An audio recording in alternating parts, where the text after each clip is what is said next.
Well, telemarketing's bad reputation tends to not be on the B2B front, in other words, the business to business. It tends to have been engendered from the B2C, the terrible calling old ladies at 6 o'clock on a Friday and trying to get money out of them for an insurance policy that will never pay out.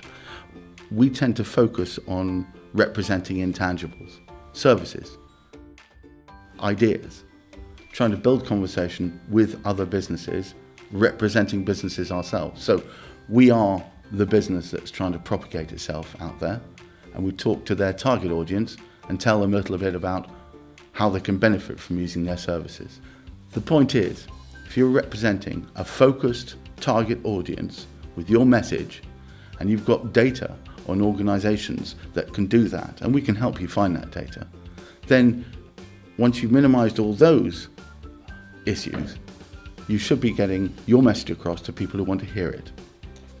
It tends to be marked by you have an explicit idea that already works, you have a target audience that want to hear that message, and you're going to marry the two up using an intelligent, focused telemarketing campaign.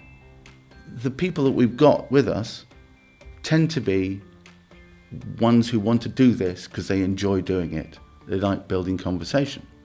And the audiences we're talking to, because they're focused and because we already define them as wanting to hear the messages we're sending, tend to be interested in hearing that conversation and talking still further. Our focus is to build brands. Our focus is to represent integrity. And the only way we can do that is by building conversation with people who want to hear about the topics we're talking about. We've developed a setup whereby we have 11 result codes, if you will. Every time we touch on a prospect, we, as a caller, would put a result code against it.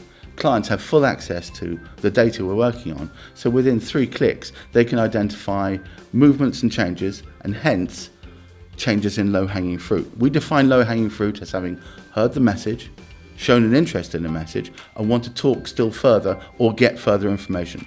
That is the lowest level of low-hanging fruit. Beyond that, we've got 2 other levels, which are various extra information wanted to be provided or extra direction wanted to be given, until we get to the point where we either have a meeting booked, a webinar booked, a face-to-face of some sort booked, or just a telephone meeting booked. Whatever your desired endpoint, we get there by building conversation. I took the decision very early on that the length of time of your contract would always be 1 month. That way, when people ask me, well, can't we have a month's trial? Well, technically we're always on trial. We're only as good as our last month's calling.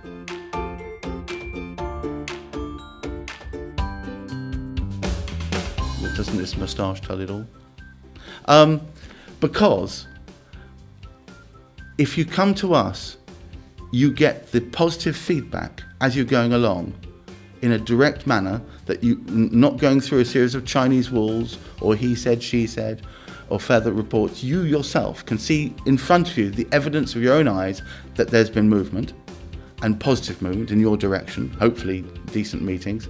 And secondly, you're never tied in for any longer than a month.